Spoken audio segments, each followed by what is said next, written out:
This podcast contains discussions on sexual misconduct. Topics such as sexual exploitation, abuse, and harassment may be discussed. Listener discretion is advised.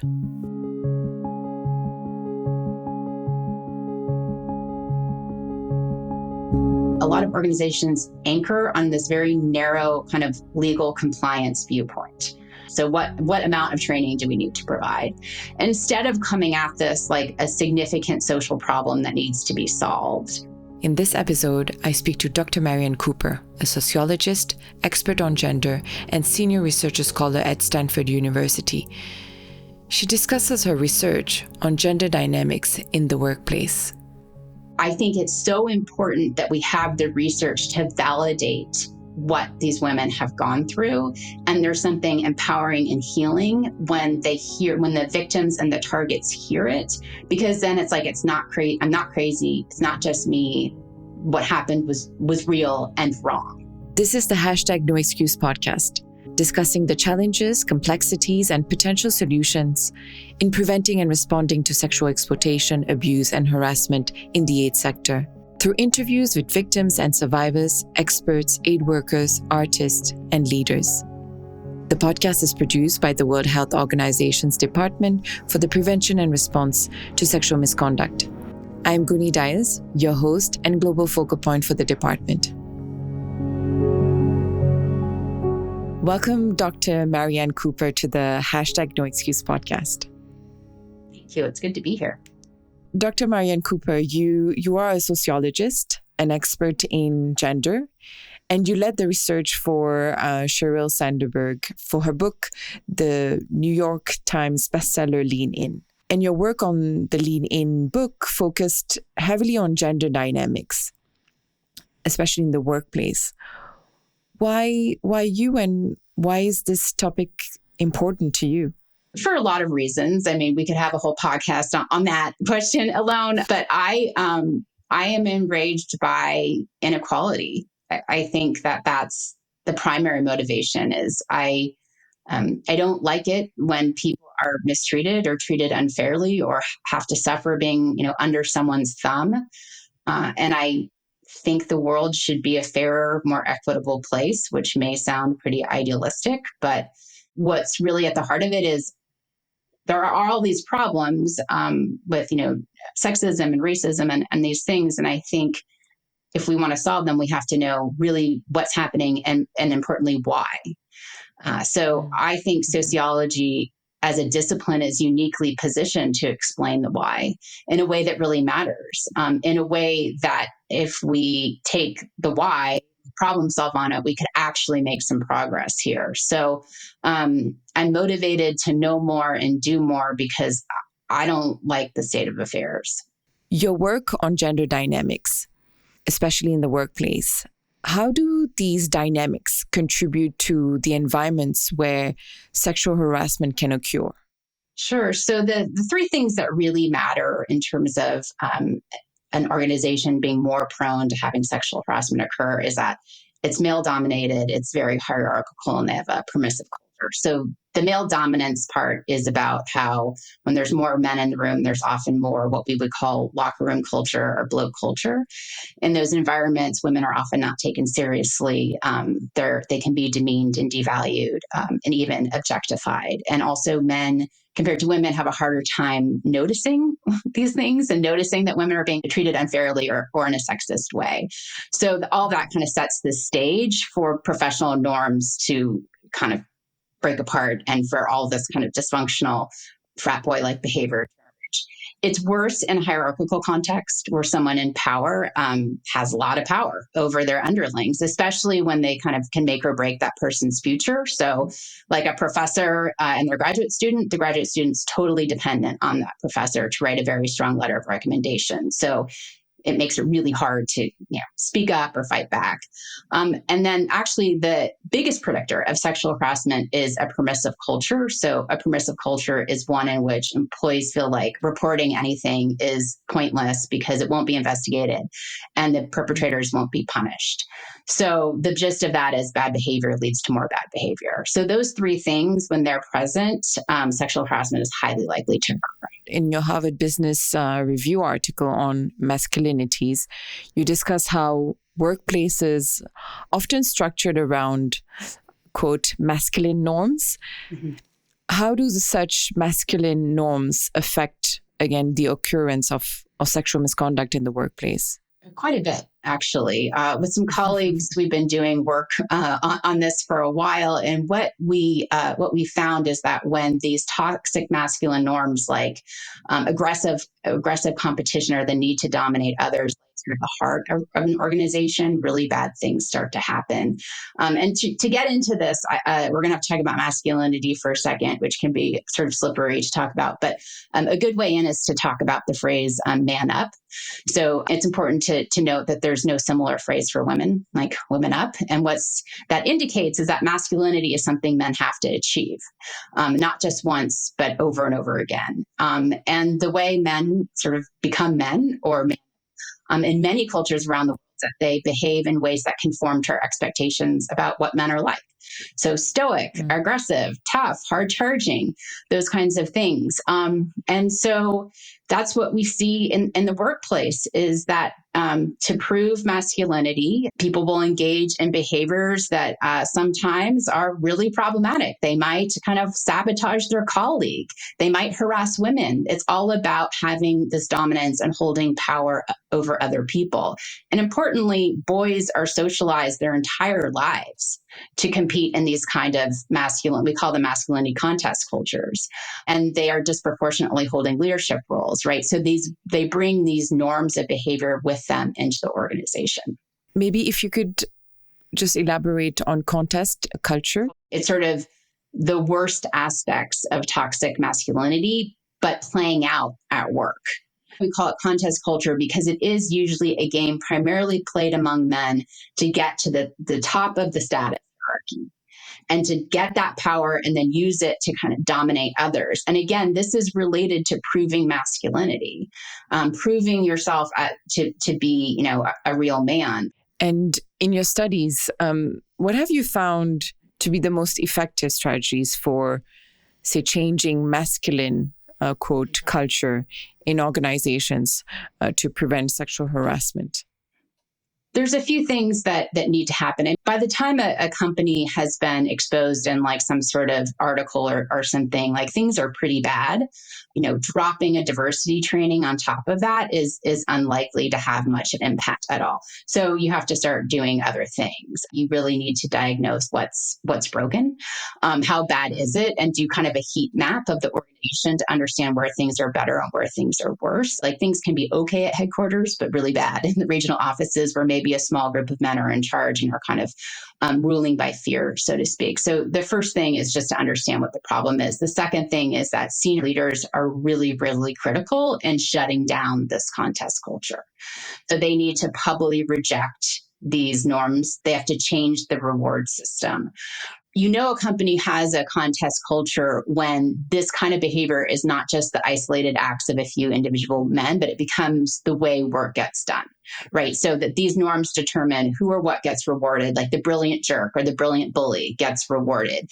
So the antidote to contest culture, if it's all about like status seeking and dominance over others, is moving to the opposite. It's like collaboration, psychological safety. And in your experience, is this something that happens often? What does it require for that to actually happen?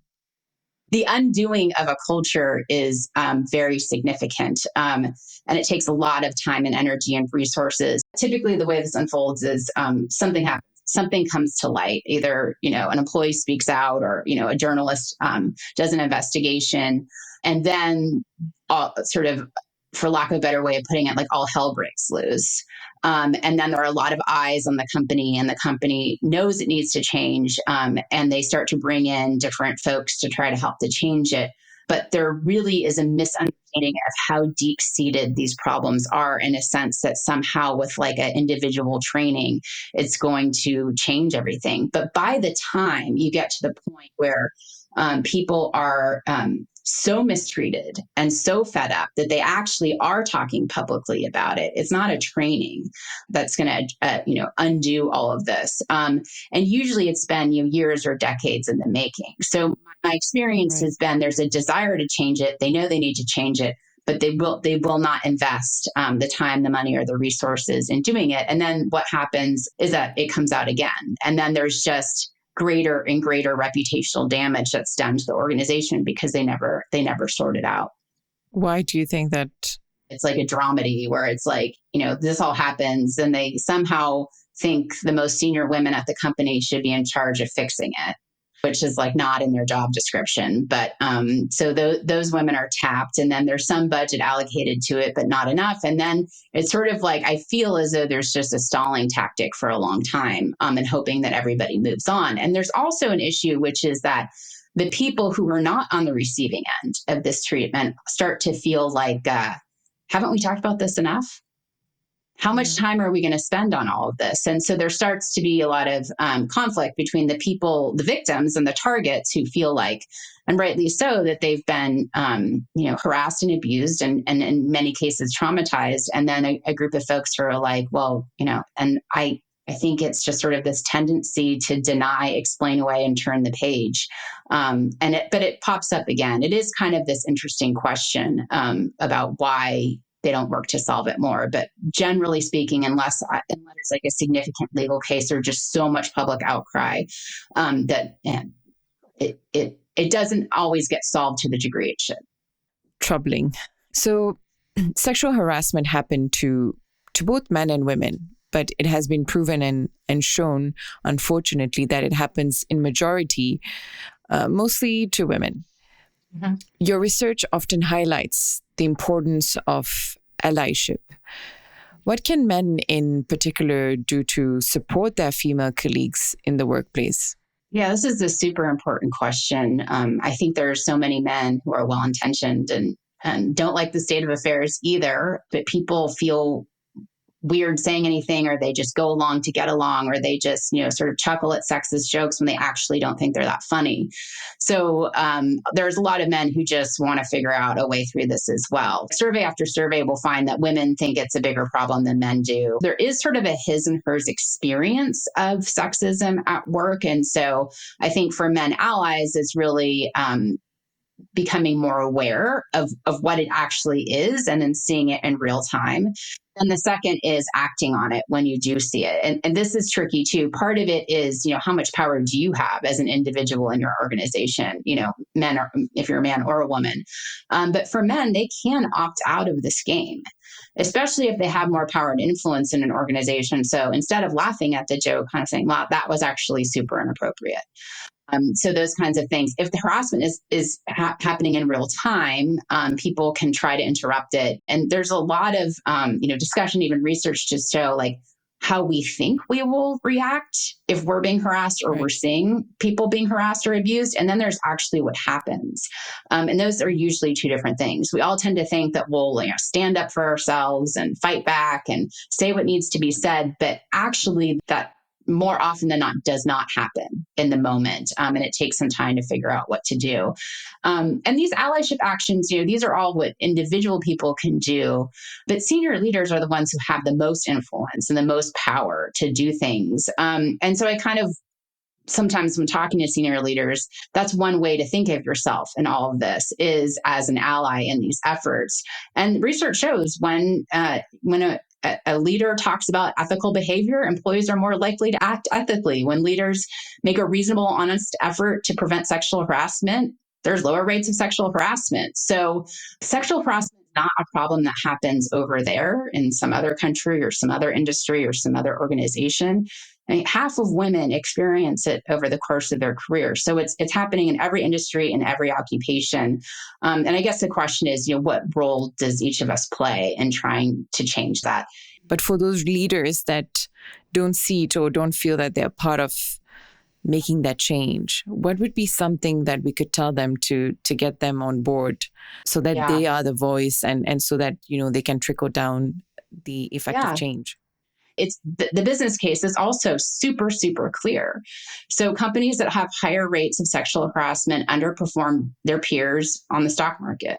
For example, when there's a lot of sexual harassment and misconduct happening in an organization, there's lower productivity, higher turnover, all of these things. And in fact, this work that we did on contest culture, what we found was that there's this cascading negative outcomes at both the individual and organizational level. So individuals in these kind of environments, not surprisingly, lower engagement, higher burnout, more likely to leave, feeling like they're not performing as well as they could. At the organizational level, what you see is higher rates of not just sexual harassment, but racial harassment, bullying, toxic leadership, a lack of psychological safety, and then, of course, the massive reputational damage that happens and how the whole organization is rocked by it. So it's a big task, and I think there's clear evidence from both the business and ethical perspective that companies should be doing more. And I wish we lived in a world where, like, I said that and leaders were like, cool, yeah, let's get to it. But there's usually some hemming and hawing and me rolling my eyes to some degree or trying not to, and then just like shutting down my computer and being like, I don't think they're going to do what needs to be done. So unfortunately, yeah. What do you think? So you've touched upon the financial sector. What would you say is unique about the aid sector with regards to, sexual harassment? Yeah, well, I think anytime there's a lot of work done in the field, so to speak, that also you can see higher rates of sexual harassment. So, and often aid workers are out providing aid, and so what can happen then is even if you have like an okay culture at the the main building, once you're outside the schoolyard, so to speak, anything can go unless there's really strict procedures in place, and policies and checking in and monitoring. And so also, you're outside the gaze of the people who are in charge. And so that sort of invisibility and space in which people can take their power and abuse it's just more likely to occur. And if there isn't really, even at headquarters, isn't really a strong emphasis on this, then you can just kind of see it all devolve. This is very similar actually in other industries like media, right? Journalists and news crews are going out. They're not in the building. They're often also having to, travel together. And so you're eating together and there's kind of more informal dynamic that's happening. And so that also, there's not as much of like a bright line in some ways between like work and hanging out. And so people can, cross that line. So in those industries or in those environments, I should say, it is more likely for sexual harassment to occur. Mm-hmm. The Me Too movement has brought significant attention to sexual harassment, but the issue still persists. Based on your research, why do you think these problems are so deeply entrenched in our organizations? Yeah, I think one of the things that is really important is that a lot of organizations anchor on this very narrow kind of legal compliance viewpoint. So they're not about addressing and preventing sexual harassment. They're just trying to meet that minimum standard of what they need to do to protect themselves from any kind of liability. So what amount of training do we need to provide? Instead of coming at this like a significant social problem that needs to be solved. Because once you start looking at it that way, you move away from this narrow conceptualization to a different framework, which is we need to create a respectful, professional, inclusive environment, one where we really care about transparency and building trust with employees. So that mindset, like this is all just about protecting the organization from lawsuits, it's just like, it means that they're only looking at it like this, and you're going to need to look at it, much, much more broadly. So that's sort of the first thing that keeps it, I think, in place. And companies, there's a lot of interesting kind of innovation that companies could be doing, but we haven't seen it yet. And then the second thing is that this is a deep-seated cultural issue, as we've kind of been touching on, right? Like the reality is that toxic masculinity is still allowed, perpetuated, and rewarded. And, that requires rethinking culture and rethinking like what kind of men do we want our sons to be, and can we expand conceptualizations of masculinity so it's not about being like a real man who dominates others, but like a good man. It's that is a much bigger thing. And importantly, being a man, I mean, we could think about all the different ways like people would define that, but one of the primary ones is you're not a girl or not a woman. We call it the anti-femininity mandate. And so you still see today that boys and men are punished much more harshly for behaving in atypical gender ways than are girls and women. And kind of a classic example is like girls can play with Legos. No one even really notices. But boys, if they're playing with dolls, people still say stuff, right? So it's really unpacking, like, how are we treating boys? What emotions are they allowed to have? And that's part of it. And then the other part of it is just gender inequality is like, it's so pervasive, we don't even see it. And the thing that always gets me is like some forms of sexual harassment, like sexist comments or unwanted touching, it happens so much, girls and women don't even label it sexual harassment. Right. And if you think about that, like they can't, yeah. It's just like a day at school or a day at work. That's just how it is. It's like Monday. So that's why I think this stuff is so deep seated, and you combine that with like a very legalistic, narrow viewpoint in most organizations, and you sort of see it that we're really set up to have this problem just keep going and going and going. You must hear quite heavy or depressing stories about, sexual harassment, because it's a bit of the focus of your work. How do you cope and not become cynical about this topic and also take care of yourself in the meantime? Yeah, that's a good one. I think honestly, I am pretty cynical. That may have come through in how I talked about things. I don't think you do a gig like this and expect a lot of quick wins. I think when you really understand, to the point we're just talking about, how deep-seated it is in our culture and our society, it's sort of unrealistic to think that in some short time period we're going to have significant change. So part of me is pretty cynical. On any given day, I can go dark very quickly. I can feel like, what's the point? However, there are other moments like the Me Too movement, where we saw a lot of change happen very quickly. A lot happened to raise awareness, and I think fundamentally changed our societal understanding of things. So, but we're not one and done. It's not like the Me Too movement happens and then we're done, no more sexual harassment. So at the end of the day, I just feel like we have to keep coming at this. It's not, the harm done by sexual harassment is enormous. Obviously just being mistreated is not okay, but women suffer, from like their well-being, their physical health suffers. And also that when they leave jobs, they're often leaving these jobs because of the harassment and going into low-paying ones. So the negative implications on women's, career trajectories and financial earnings over their lifetime is significant. So it's like, we can't give up, but the progress never happens as fast as I would like. So I don't know. How do I cope with it? Like everyone else, I push it down. I'm sure it comes out in other ways. I was one time, my husband was like super stressed about something, and he's like, "Oh, my chest feels really tight." And I'm like, "Wait, is that something you only have from time to time?" He's like, "Yeah, like when I get stressed, I'm like, that's how I go through the world. Like I'm always, that feeling is lodged there." And I think that is, I think about inequality all day long. I don't know. I wouldn't recommend it maybe to people. It's heavy, but I guess I feel like we have to understand it to do something about it. So that's where I anchor my time and my effort, is trying to understand it and then share that with people. And I do find, I will say, it just happened just recently, just a few weeks ago, I gave a talk at an organization that has this contest culture.